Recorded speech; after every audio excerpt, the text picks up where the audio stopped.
Listo. Hola, ¿cómo están? Una nueva entrega de Receta a Morir. Bueno, bienvenidos. Bueno, buenas tardes. Se hizo esperar, pero por fin estamos en la tercera entrega, tercer episodio, en el que vamos a tratar un tema bastante importante, de una influencia muy importante en toda Sudamérica y en todo el mundo, de una persona en particular. Y para eso vamos a presentar a nuestro invitado. Dios nos va a presentar a nuestro invitado. Bueno, no, Nico, bienvenido. Nicolás Wilman, él es miembro del grupo directivo del Partido Socialista Uruguayo y su enlace internacional. Y bueno, Nico, cuéntanos un poco qué, o sea, yo no creo que se vivió porque todos vimos las imágenes totalmente sobrecogedoras de cómo vivió el Uruguay la partida del Pepe, pero sí, cuéntanos qué sienten en este momento en las organizaciones de Frente Amplio y pues que un poco se va un gran líder y un gran referente para todos. Hola, buenos días, buenas tardes, buenas noches para cuando nos estén escuchando a la audiencia, y hola a ustedes también, Gio y Jere, gracias por la invitación. Me toca estar hablándoles desde acá, desde el pequeño gran país del sur del sur. Perdón. Bien. La verdad, sin duda, nadie puede decir que fue algo inesperado, porque el Pepe su último tiempo estuvo transitando una enfermedad, más de un año estuvo luchando contra el cáncer y como, bueno, todas las complicaciones que eso tuvo, así que en general ya era algo que estábamos esperando, o era una noticia que sabíamos que iba a llegar, pero no dejó de ser un momento de esos que te sacuden y por más que sea algo previsible, te mueve y te convoca, ¿no? Te moviliza. Y eso, me preguntabas cómo lo tomó en general el pueblo uruguayo. Fue con mucho dolor en general. Fue, creo que una de las manifestaciones de los procesos de duelo de presidentes, porque bueno, en el último tiempo se nos han ido ya un par, en los últimos 5 años se han muerto tres, pero esto, el tamaño y el simbolismo que tuvo el Pepe en la política nacional e internacional se hizo notar en eso. Tuvimos 3 días de duelo nacional, fue como manda el protocolo, velado en el Palacio Legislativo, en el Salón de los Pasos Perdidos. Bueno, fueron 3 días donde todas las calles alrededor del Palacio estuvieron completas, de largas filas de gente de uruguaya, pero también veías banderas y hablabas con la gente que estaba ahí haciendo fila para poder ir a despedir al Pepe, que venía de Paraguay, de Brasil, de Chile, gente también de la región, ciudadanos, ¿no? Porque no estamos hablando de políticos, que también obviamente vino un montón de figuras de primer nivel de la política actual que también tuvieron su lugar en esta procesión, pero el pueblo también se acercó a despedir al Pepe. Creo que particularmente para el Frente Amplio, como lo traías o lo preguntabas, es para el Frente Amplio, pero para Uruguay todo, marca la muerte del Pepe, creo yo, esto es totalmente interpretación mía, la culminación de una época. El Pepe era el último de los grandes referentes que tuvo el Frente Amplio en esa segunda camada después de su fundación, que fue la de Tabaré, que falleció en 2020, la de Astori, el histórico ministro de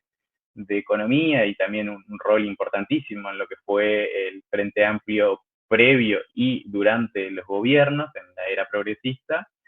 Bueno, y ahora el Pepe, bueno, son ese tridente sobre el cual se apoyaba y se moldeaba la política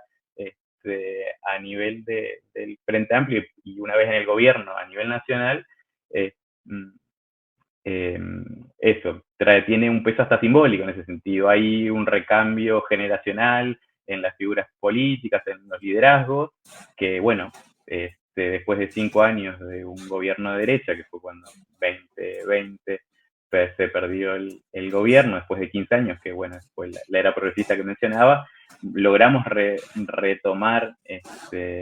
o volver al gobierno con un gobierno de Frente Amplista, con el presidente Yamandu Orsi, electo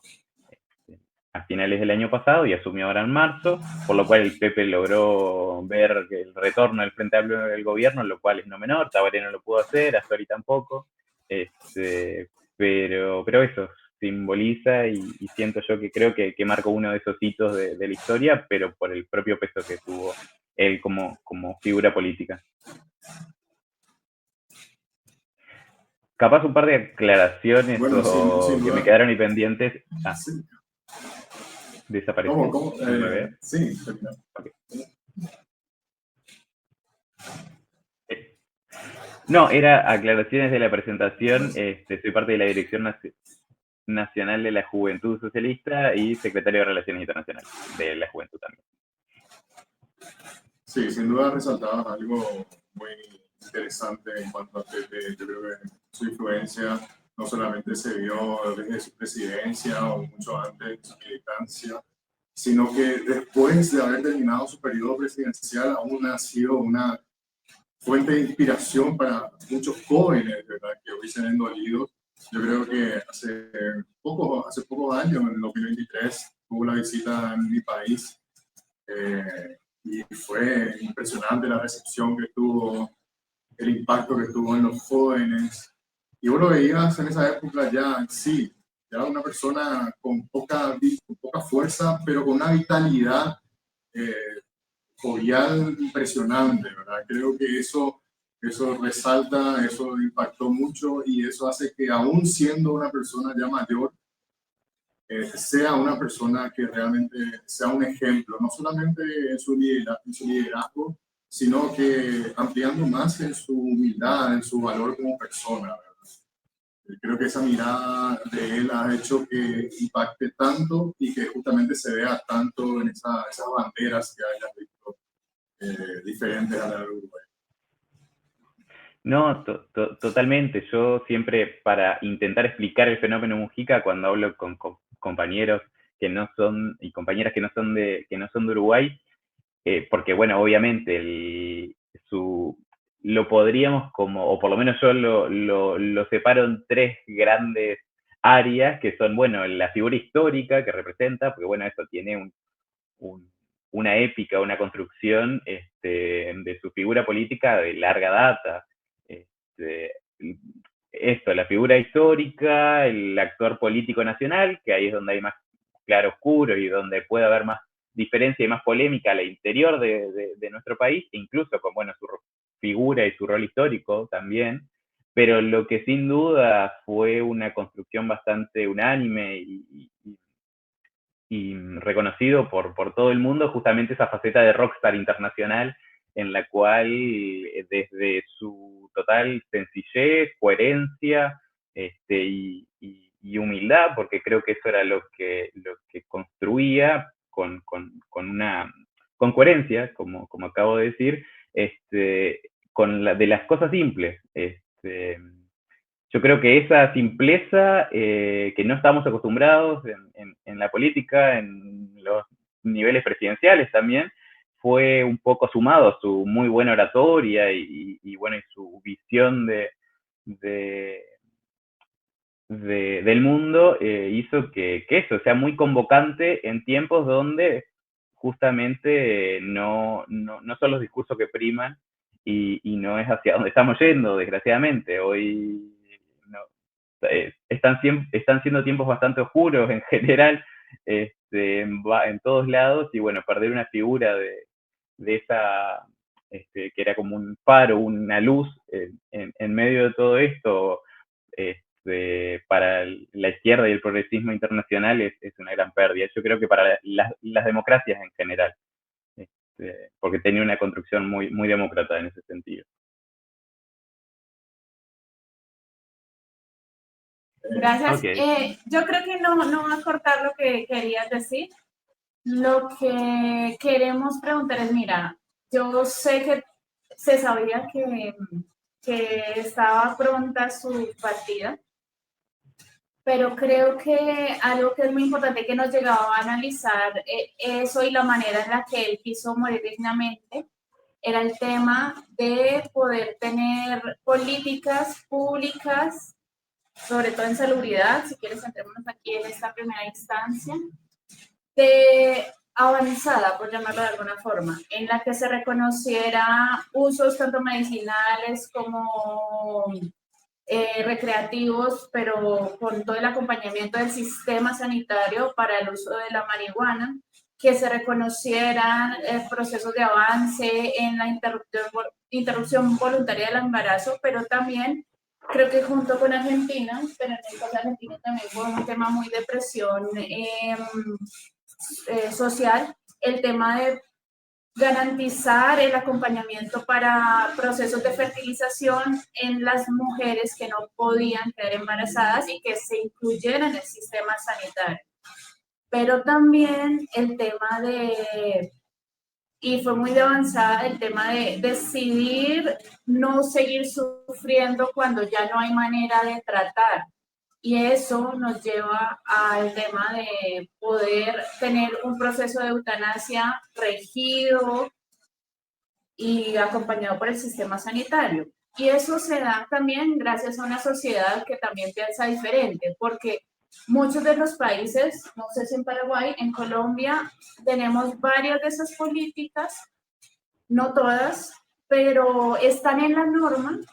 pero a la hora de aplicarlas es muy difícil. ¿Cómo lograron tanto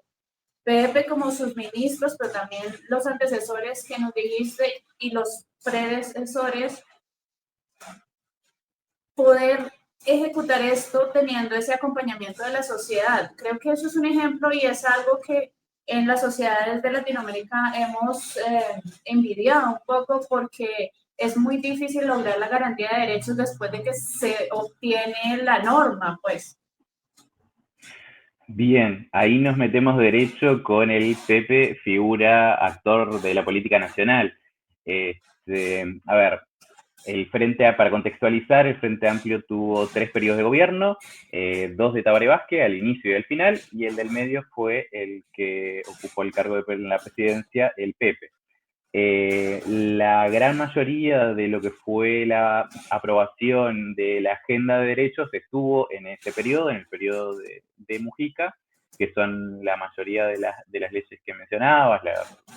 legalización del cannabis,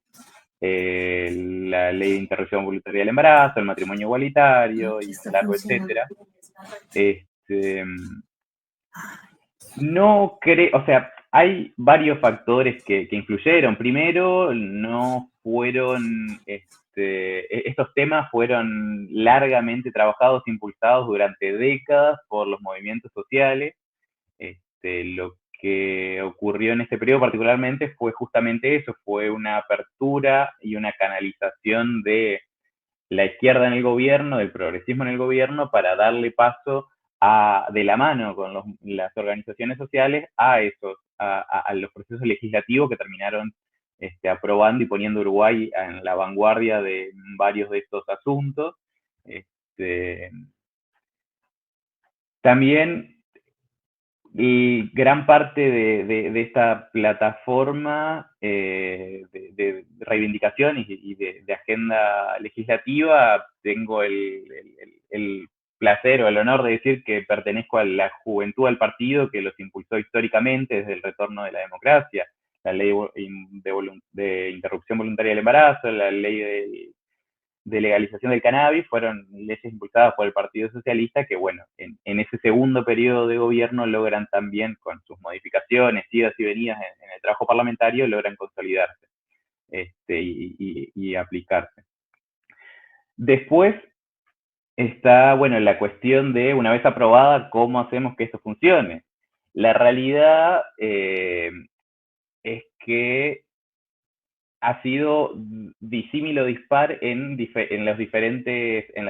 áreas, sí, en las diferentes áreas de las propias leyes, porque no es que las leyes en sí no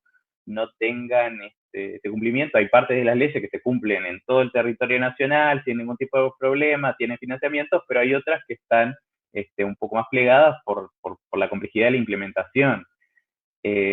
Particularmente me quedé porque no llegué a escuchar bien, mencionabas lo de la ley de eutanasia. En Uruguay todavía no está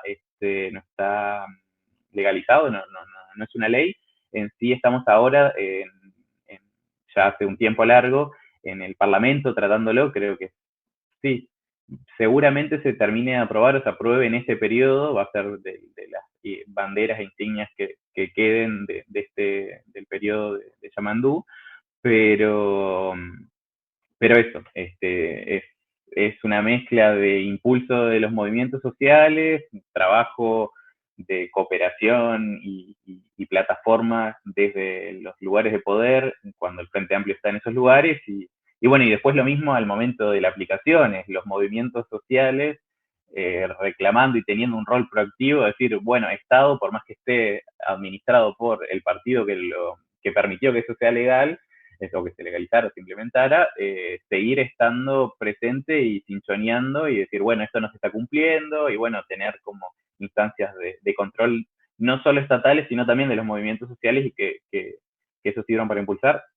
Y algo que se da en Uruguay, que también es un actor clave en todo esto, es la academia. Nosotros tenemos la Universidad de la República, que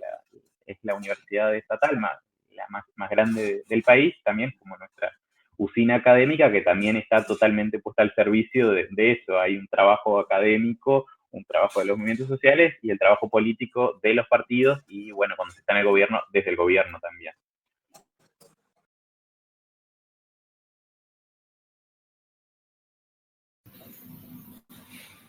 Bueno, luego de haber solucionado los problemas técnicos que nos caracterizan a los países tercermundistas, quería retomar nuevamente la pregunta que habíamos dejado en el tintero.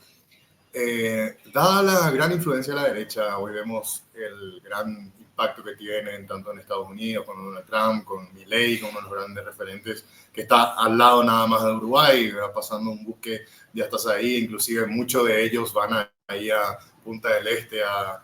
no decir nada de dinero, pero a gastar su plata, ¿verdad? Entonces creo que hay una fuerte influencia en toda Sudamérica. ¿Y cómo afecta esto a Uruguay? Sabemos, nos contaste que hay reivindicaciones que se siguen siendo reivindicaciones, y ahora con Yamandu Orsi nuevamente se va a hablar o se va a banderar en cuanto a otras reivindicaciones también importantes. Pero digamos, ¿cómo esto ha repercutido o influenciado en la política de Uruguay? ¿Cuánto movimiento de derecha se ha levantado en contra de estas reivindicaciones sociales? ¿Qué tanto nos puedes contar en cuanto a esto? Puedes hablar desde tu experiencia y de todo el análisis político coyuntural de ahí. Perfecto. Bien. Particularmente, este país se caracterizó desde una temprana etapa de su historia en generar avances, pero en simultáneo articularse la oposición a esos avances, y las marchas y contramarchas de la historia han sido así desde el principio de los tiempos en este país, así que existan y hayan existido reacciones no es algo como que sea nuevo para nosotros, porque eso, siempre que vino una ola que extendió derechos, que amplió el bienestar de las grandes mayorías, siempre hubo una reacción conservadora que intentó ir por esos derechos. Creo que en general podríamos decir que lo que ha predominado es el sostener esos avances, porque la gente hace propios esos logros y esas conquistas, y bueno, son quienes terminan defendiendo y garantizando que sobrevivan a los embates conservadores. Sin duda que estamos en un momento en donde están articulando y pasando otros fenómenos políticos que no nos son ajenos. Tenemos presiones de ultraderecha a la uruguaya, porque tampoco hay personajes tan grotescos como puede ser Milei o Trump. Eso no, por ahora no ha calado y no tiene mucho recibimiento, no sería bien recibido. Más allá de que sí existen, no de primera línea, pero sí hay una senadora del Partido Nacional, que es el mayor partido o el partido más grande del arco de la derecha,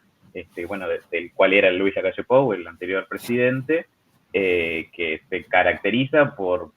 esparcir a sabiendas noticias falsas y, bueno, tener bien ese modus operandi de las nuevas derechas,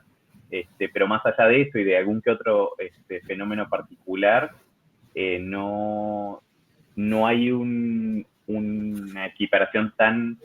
grande en ese sentido. Traía esto porque lo primero que se me vino a la mente con avances y retrocesos fue una de las últimas leyes que este gobierno estuvo en el periodo de gobierno de Mujica, si no fue posterior, fue que también fue una ley que creo que fue la última que nos dejó en la vanguardia de la materia legislativa en el mundo, que fue la Ley Integral para Personas Trans, una ley que justamente, como dice su nombre, era integral, abarcaba desde la cuestión de salud, vivienda, trabajo, todo lo que podía hacer a la vida de la población trans. Fue un gran avance, pero enseguida que se legisló y se aprobó, hubo una articulación del fenómeno que también es incipiente, pero tienen un lugar dentro de la política uruguaya, que son la derecha asociada a las iglesias neopentecostales, muy asociado a lo que es con Brasil, y bueno, estos fenómenos que también nos van llegando y se van estructurando a la interna. Pienso como uno de los ejemplos así más recientes en el tiempo, que tampoco es tan nuevo. Y bueno, y hay personajes que van surgiendo, pero también se van pinchando en el periodo anterior de gobierno, del 2020 al 2025, que fue el periodo de Lacalle Pou, de la coalición de 5 partidos de derecha. El fenómeno y la gran novedad en aquel momento, en el 2019, cuando el Frente Amplio pierde la elección y gana esta coalición, fue que se constituía como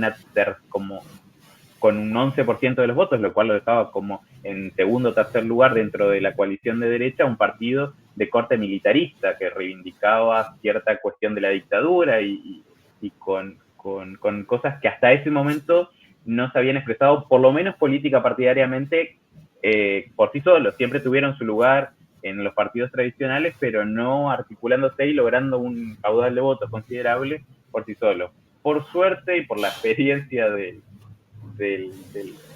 proceso de gobernar en una coalición o el otro, se pinchó. O en estas últimas elecciones no perdieron la gran mayoría no recuerdo ahora el porcentaje de votos que obtuvieron, pero perdieron la gran mayoría de la representación parlamentaria, le quedaron 1 o 2 parlamentarios. En contraposición, en contracara de eso, un fenómeno nuevo que emerge en esta última elección fue un partido que es identidad soberana, es bien para catalogarlo lo que sería como los neopatriotas, esta derecha pero media conspiranoica, y la Agenda 2030, como muy en eso, y tiene 2 bancas en la Cámara Baja, en diputados, en una Cámara Baja que por primera vez en mucho tiempo no tiene mayorías del partido que está gobernando. El Frente Amplio, cuando gobernó en su periodo, tuvo mayoría en la Cámara Alta y en la Cámara Baja. En esta ocasión nos toca gobernar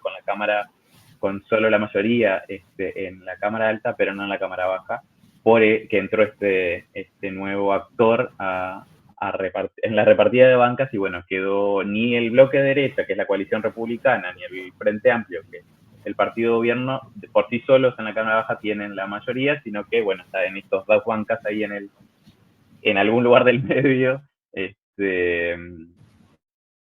teniendo como esa especie de llave para las negociaciones de bloques, cuando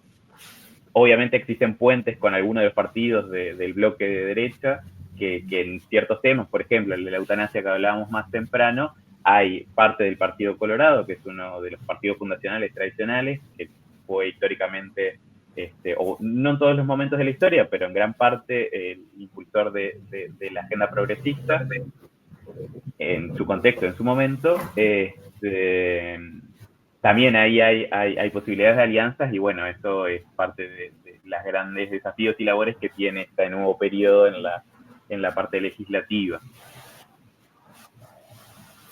Ya que hablas de ese diálogo, de esa interrelación, yo creo, igual voy a hablarlo desde la percepción como extranjera, obviamente, no sé si así era, pero La figura del Pepe era una figura que, a pesar de su historia guerrillera, etcétera,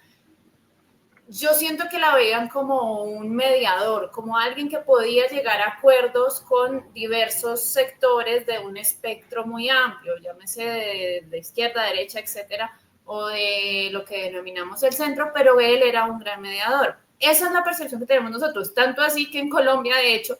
en su fallecimiento, yo puedo decir solo como una anécdota, yo tengo personas en mis contactos de la mayoría del espectro político del país y había gente que es muy de derecha o muy de lo que yo llamo el extremo centro, que yo diría que no compagina con muchas de las políticas, los pensamientos y también pues la filosofía que expresaba el Pepe, pero que lamentaba su partida porque le reconocen eso desde acá, reitero, desde la barrera normativa. Nos puedes contar de la política que él hacía en esa línea, en la línea más diplomática, más de concertación, que al fin y al cabo es lo que permite llegar a avances, sobre todo en los aspectos legislativos en un país. Bien, al final de la pregunta se cortó un poco, pero creo que logré entender por dónde iba. Sí, no, sin duda.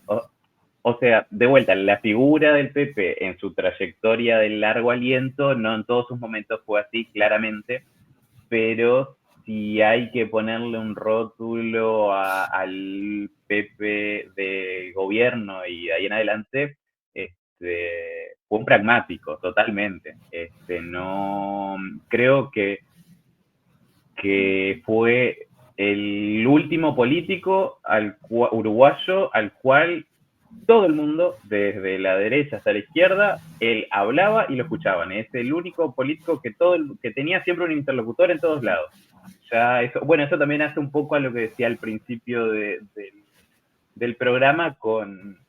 esto de que simboliza un quiebre o un cambio de época, un cierre de un ciclo que, bueno, justamente es la de personajes de esta talla que tenían la capacidad y la habilidad de justamente tener interlocución con todo el espectro. Y bueno, y el pragmatismo puro y duro, que bueno, con sus claroscuros y todo las críticas que se le pueden hacer desde la izquierda a sus gobiernos, no deja de ser cierto. Así que totalmente. Sí, Nico, mencionabas recién en la pregunta anterior la influencia que tuvo la Iglesia Pentecostal, por ejemplo, en Uruguay. Y es algo que uno piensa, Uruguay es uno de los países tal vez menos religiosos o considerados más ateos dentro de esta visión o una mirada más parecida a lo europeo, ¿verdad? Entonces uno pensaba, claro, no está tan influenciado con la religión, con toda la influencia que hay en Sudamérica, pero aún así no fue exenta de esta influencia que ha impactado realmente en la política, no solamente en la parte religiosa, espiritual, sino en la política mundial, ¿verdad? Hoy vemos a las iglesias pentecostales adueñándose de espacios políticos en todas partes del mundo. Lo vemos en mi ciudad, por ejemplo, el intendente que hoy está había hecho campaña, se había bautizado en el río Paraná para mostrar eso antes de ser intendente, y luego de ser intendente nunca más, ¿verdad? Pero digamos, ¿qué impacto tiene eso en un país que hoy se considera o que fue considerada tradicionalmente como atea o agnóstica o con poca influencia religiosa, que tenga esta influencia también hoy en día? Bien, no, totalmente. Para responder esa pregunta, creo que de vuelta tomo un poco esto que hablábamos de la idiosincrasia y de la construcción de la política nacional que tiene, bueno, justamente Uruguay fue uno de los primeros países en América Latina en separar la iglesia del Estado hace más de 100 años, y eso ha marcado y posibilitado el avance de las agendas progresistas en los diferentes momentos de la historia, sin tanta influencia. Pero también, como decía más temprano, los fenómenos regionales regionales y globales no nos son ajenos. Hoy en día, en realidad, también un poco esto que les mencionaba de la influencia neopentecostal, particularmente como en contraposición a la agenda de derecho todo, porque su plataforma era en contra de la agenda de derecho,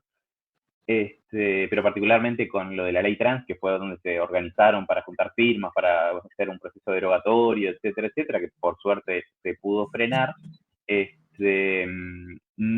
ha perdido un poco de fuerza, lo que no quiere decir que no siga estando como un actor, porque bueno, que lo ato un poco a la pregunta anterior, que eso me quedó un poco colgado, algo de lo que está pasando también en esto de estar teniendo nuestras expresiones de los fenómenos globales, es que pasó hace, no sé, en este último mes, algo que se llamó la derecha fest, que básicamente es este fenómeno regional de Agustín Laje y bueno, estos expositores de la nueva derecha bastante rancia que vinieron a Uruguay, movieron gente, pero bueno, la cuestión es que lo iban a hacer en el Hotel Radisson, acá en el centro de Montevideo. La cuestión es que el hotel se dio cuenta que era un evento para cultivar el odio y dijo, no me vas a meter a mí en eso, y les dijo, acá no pueden hacer su evento, y lo terminaron haciendo en una de las iglesias del Pastor Márquez, que es uno de los más conocidos pastores neopentecostales y que justamente estaba como vinculado a la influencia en la política, o sea, tenía principalmente en el financiamiento, que ese es uno de los principales problemas que tiene Uruguay, todavía seguimos sin lograr legislar al respecto, que es la transparencia en el financiamiento de los partidos políticos, por oposición de la derecha, particularmente porque hace relativamente poco se volvió a poner a votación, a consideración de las cámaras, pero la derecha no nos dieron los votos porque, bueno, no lo aflojaron, no lograron generar las mayorías necesarias y no se aprobó, pero bueno, seguimos sin tener claro de dónde viene la plata de los partidos políticos. Y eso permite que justamente estos actores particularmente tengan una entrada y una influencia un poco más grande. Me preguntabas por dónde podríamos ir para seguir frenando esta influencia. Bueno, en tener claras las cuentas y saber quién financia a quién y cómo. Porque, bueno, eso se está, entiendo yo, que reconfigurando y buscando un nuevo lugar dentro de este nuevo fenómeno de las derechas más ruidosas, por así decirlo, más rancias. Y eso, fueron los hosts de la derecha fest en Uruguay, que fue la primera vez de esa expresión, un intento de partido libertario también, hay como incipientemente esa articulación que está muy vinculada justamente a esa vieja camada de derecha evangelizadora neopentecostal, que bueno, entiendo que está buscando su lugar y por ahí puede encontrar un socio y puede ser algo peligroso y a lo cual tenerle la lupa puesta para ver cómo operan, cómo trabajan y cómo se financian también, que es parte fundamental. Así que entiendo que por ahí podría quedar medianamente con respuesta a la pregunta. Gracias, Nico. Hay otra perspectiva y es del PP y es la búsqueda de la paz. Yo creo que, bueno, claramente todos podemos tener nuestras críticas y nadie es perfecto. Eso estamos de acuerdo. Pero yo creo que un poco ese poder conciliatorio y ese poder de poder entenderse y hablar con otras fuerzas y otras visiones ideológicas, incluso podría decirse transversalmente opuestas a él, hace parte de eso que él aprende en el proceso que se hace de paz y de reestructuración ya como de la nación, por llamarlo de alguna forma. ¿Tú qué podrías resaltar como de ese proceso que se vive después de procesos de violencia? Y obviamente lo pregunto desde un país, una nación como Colombia, que por más de que queremos hacer procesos de pasar a una restauración, a la no repetición y todo este tipo de procesos, la verdad, incluso queriendo apuestas políticas diferentes, no se logra y duele. Claramente es de pronto más fácil con una nación pequeña, pero la verdad duele mucho estar en círculos y círculos de violencia y a veces nosotros sí admiramos mucho ese poder de concertación entre diferentes porque la verdad es lo que nos ha faltado a nosotros. Bien, me metes en una pregunta compleja de responder, pero no así, voy a hacer mi mejor intento para responder. Particularmente con la figura del Pepe, bueno, eso tomando su propio relato, bueno, como les comentaba al principio, él comienza su vida militante en uno de los partidos tradicionales, tiene un rol relevante, fue secretario, creo, general de la Juventud de parte del Partido Nacional de esa época, era muy, fue, creo que, asesor de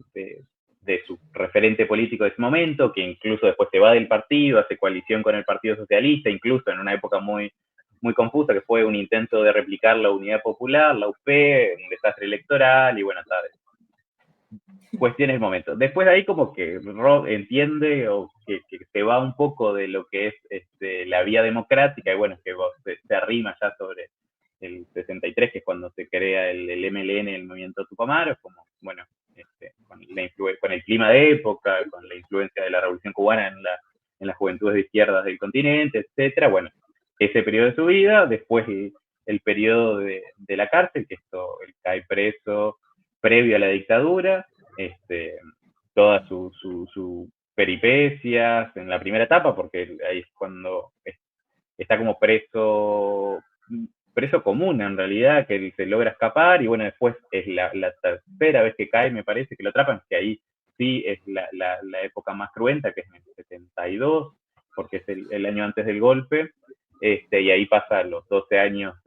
como no solo prisionero político, sino como rehén, porque lo tenían él junto a otros y otras, porque había compañeras también presas, como moneda de cambio para que las insurrecciones del MLN no sean violentas, o sea, para que no reaparezca. Si reaparecían, los tenían a ellos en condiciones inhumanas, en el poste, y bueno, todas las peripecias que son bien sabidas y contadas por él mismo, de esa etapa bien oscura. Y cuando él sale de eso, él en su relato de su historicidad, reconoce que en la cárcel, esos años, particularmente los últimos, que fueron los más crueles, es donde él tiene esa como iluminación de hacia dónde tiene que ir, hacia dónde se tiene que reencauzar, y bueno, una vez vuelta a la vida democrática del país, que es en el 85, los Tupamaros se rearticulan, también con el estigma que pesa haber sido el movimiento pre-dictadura, guerrillero, esto lo otro, pero bueno, ahí comienza, creo yo, una de las primeras armas, bueno, justamente no sé si es la palabra, pero una de las primeras herramientas para lo que va a ser el Pepe posterior y que todos conocemos, que en esa primera campaña del 85 el MLN organiza algo que se llamaron, fueron muy icónicas por el formato, que son las mateadas. En Uruguay somos adictos al mate, y básicamente era juntarse con los vecinos y las vecinas de diferentes lugares, diferentes puntos del país, por más que sean dos vecinos que se acercaban a tomar mate en ronda, a charlar. Bueno, él era un gran orador, y creo que la capacidad de oratoria, que fue lo que lo caracterizó de ahí hacia adelante, la agarró en esos momentos, o por lo menos la pulió en eso de la palestra pública y la cuestión más política, y de ahí fue un camino sin retorno en ese sentido. Después, otro de los hitos es la incorporación o la aceptación del MLN como el MLN dentro del Frente Amplio, que era justamente la coalición de izquierda que había nacido en el 71, previo a la dictadura, como una respuesta democrática y electoral a una vía democrática y electoral a ese momento histórico, ¿no? Como habíamos partidos como el Partido Socialista, el Partido Comunista, la Democracia Cristiana, que formamos ese Frente Amplio como una vía democrática para encauzar la cuestión, pero bueno, después terminamos en los 12 años de dictadura. Siento que el momento en el que el MLN pasa a integrar el Frente Amplio, el Frente Amplio acepta y ellos se integran, es como el sello definitivo de esa transición de la guerrilla a la vía democrática plena, que bueno, desde ahí fueron un actor clave dentro del Frente Amplio siempre, y estuvieron dentro del espectro ideológico moviéndose bastante, dentro obviamente de lo que es la izquierda, desde lugares más de izquierda hacia los 90, hacia lugares más pragmáticos en los años siguientes, y bueno, creo que un poco eso. Y después, que por lo que mencionaba que podía ser un poco picante o complejo de responder, es porque justamente el nivel de la política nacional y lo que es la construcción de memoria y de pasado reciente, particularmente la figura del PP ha sido muy polémica en ese sentido, el PP y gran parte de lo que es el MLN, porque han tenido desde dichos y acciones bastante contraproducentes a lo que ha sido la construcción de Memoria, Verdad y Justicia, que bueno, el resto de la izquierda ha estado bastante encolumnada en torno a eso, porque fue también parte de los grandes perjudicados en el proceso, los detenidos la búsqueda de detenidos desaparecidos, y eso no siempre ha sido el mayor aliado, ni él, ni la vieja camada de su sector, de justamente esta construcción de Memoria, Verdad, Justicia y Nunca Más. Hay varias explicaciones, hay varias teorías del por qué. Lo que predominó a la salida de la democracia y un poco lo que se intentó construir desde la derecha fue que hasta ahora todavía quedan algunos viejos dinosaurios, como le llamamos, de esa camada, que siguen sosteniendo que la dictadura pasó como la teoría de los dos demonios, esas dos fuerzas que se enfrentan, no un Estado con todo lo que eso conlleva, aplazando a una organización, sí, guerrillera, pero bueno, con esa asimetría, o sea, se plantea en términos de puja de iguales, cuando no lo fue así. La construcción que se hizo por Memoria, Verdad y Justicia viene por otro carril, y es reconocer la culpabilidad del Estado, particularmente por la violencia estatal ejercida, la violación de los derechos humanos desde el Estado. Bueno, eso, el capítulo de los detenidos desaparecidos, y bueno, y después también particularmente con la ley de amnistía, que Uruguay, bueno, sale de ese proceso con una ley de amnistía, que bueno, creo de las últimas frases, sin querer meterme demasiado en eso, porque estamos intercambiando en torno a la partida del PP, pero no deja de ser una de sus facetas, fue, bueno, hay que liberar a estos pobres viejecitos torturadores de la época de la dictadura que están presos. Bueno,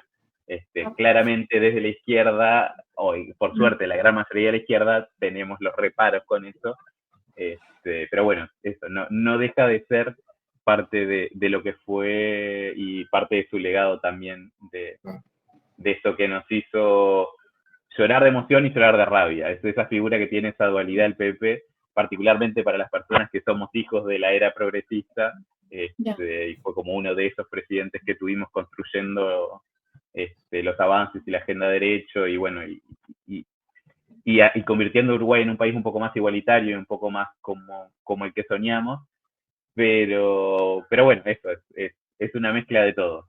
Sí, sin duda, una persona tan grande que está llena de contradicciones también. Y es humano. Claro. Sí, que es humano. Es bueno también entenderlo. Totalmente. Y en cuanto a esto, en cuanto al legado que ha dejado, ¿cómo lo ven a Yamandu Orsi tomando la posta, tomando el testimonio en estos pocos meses de gobierno que tiene? ¿Cómo lo ven, lo proyectan? ¿Creen que se va a poder trabajar con él, se van a poder adquirir nuevos derechos o fortalecer los que ya están adquiridos, ¿verdad? Cerramos con preguntas muy arriba. Bien, no, sin duda que después de venir de 5 años de una coalición de derecha que tuvo hitos bastante complejos para lo que fue el movimiento social y el bienestar de las grandes mayorías, básicamente, es un cambio totalmente positivo, el cual estuvimos poniéndole el cuerpo y la militancia para, como Frente Amplio, estar ahí. Y acá voy a ser totalmente sincero y con ustedes y con mi visión más politológica de la cuestión y no tanto militante, o capaz sí, pero siento que no. Este periodo de gobierno, estos 5 años, van a ser no van a ser transformadores, no va a haber grandes, no va a ser como, por ejemplo, los gobiernos del periodo de Mujica, que bueno, le preguntás a cualquier persona, bueno, decime cómo fue el periodo de gobierno de Mujica, y ahí te empieza a enumerar cosas, matrimonio igualitario, tipo la agenda de derecho y un montón de otras cuestiones, pero siento que este periodo no va a ser muy profundo en transformaciones, sino va a tener que poner un poco a tiro lo que fue las consecuencias de que nos gobernara la derecha durante 5 años, intentar emprolijar lo máximo posible y volver a una senda más progresista, pero no tiene pintas y no hay miras de que sea demasiado transformador en esto, que claramente como personas y como militantes de la izquierda siempre aspiramos a transformar profundamente la realidad, y más en los tiempos que corren, pero bueno, eso es mi opinión más sincera y posible. No, y es verdad también ser conscientes de ello. Yo creo que eso es un avance que tiene el Uruguay, es que son muy sinceros con lo que pueden y con lo que no pueden. Y eso está bien. Yo creo que cuando uno juega con las esperanzas de la gente, cuando le genera mucha ilusión y no puede cumplir por las estructuras que son profundamente anquilosadas y son así como que te llevan por el sendero y no te permiten girar, creo que es necesario también ese baldado de realidad para entender hasta dónde podemos llegar y para así mismo presionar a que lleguemos un poquito más allá de donde esperamos llegar. Ya para el cierre, Nico, y después de que por fin estas montañas y su latencia de internet nos dejaron terminar la nota, quisiera que nos des tu mensaje y tu reflexión sobre el Pepe, sin ninguna conducción. ¿Qué te faltó decir? Me imagino que mucho, pero ¿qué quisieras dejarle a la audiencia colombiana, paraguaya y obviamente latinoamericana que no conocemos las entrañas de Uruguay sobre lo que es el Pepe y su legado? Bien, yo lo ato totalmente a la pregunta anterior, que era la del legado, y siento que particularmente en estos momentos de la historia donde justamente se ven más oscuros que luces, donde estamos acostumbrados o estamos inmersos en un sistema cada vez más hiperindividualista, del hiperconsumo, en profunda crisis civilizatoria que estamos atravesando, siento que, e incluso con la pérdida física, sus ideas y su luz en el sentido más más abstracto posible, va a ser algo que siga iluminando y algo que siga, creo yo, que es hacia donde tenemos que caminar, y creo que esto es de las grandes cuestiones que nos deja, que es volver a enamorar a los jóvenes particularmente, a los y las jóvenes particularmente, de justamente esto. Tenés que, primero, identificar que tenés que romper con ese individualismo y que solo no se salva a nadie,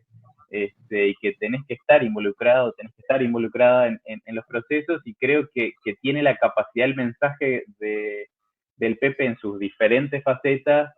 internacionales principalmente, en estas como grandes plataformas que tuvo, pero incluso también acá a nivel local, es eso, volver a soñar con la utopía de querer cambiar este mundo desigual, de querer construir algo mejor, de que algo mejor es posible. Siento que va a ser y es en gran parte esa llamita y esa fuerza que se va colectivizando y cada uno la va interpretando y tomando desde el lugar que más lo sienta y más lo convoque, pero cualquier cosa que en estos momentos que todo nos hace, la precariedad de la vida, etcétera, etcétera, nos hace quedarnos cada vez más a nosotros mismos, nos mueve un poco la aguja, o por lo menos a pensarlo, y salir a encontrarnos con otro para intentar por lo menos transformar las cosas, es, creo yo, uno de sus mayores legados y que va a trascenderlo años. Esto no va a ser que se va a olvidar un par de años, sino que es gran parte de lo que vamos a recordar de él de acá a muchos años para adelante. Bueno, Nico, muchísimas gracias. La verdad que fue un tiempo difícil de conectar, ¿verdad? Creo que tardamos una reunión de 1 hora, la tardamos 2, pero bueno, vale la pena, fue muy enriquecedor tenerte, escucharte, compartir, intercambiar experiencias, y bueno, ojalá que podamos tenerte en otra posibilidad. Ya posiblemente con Max también, o solo igual, o con otros compañeros, ¿verdad? Pero este intercambio es muy importante entre compañeros de diferentes partes del mundo. Vale, gracias a nuestra audiencia. Nos despedimos por hoy. Recuerden estar siguiéndonos, dándole like, compartiendo las publicaciones y bueno, nos encontramos en una próxima ocasión.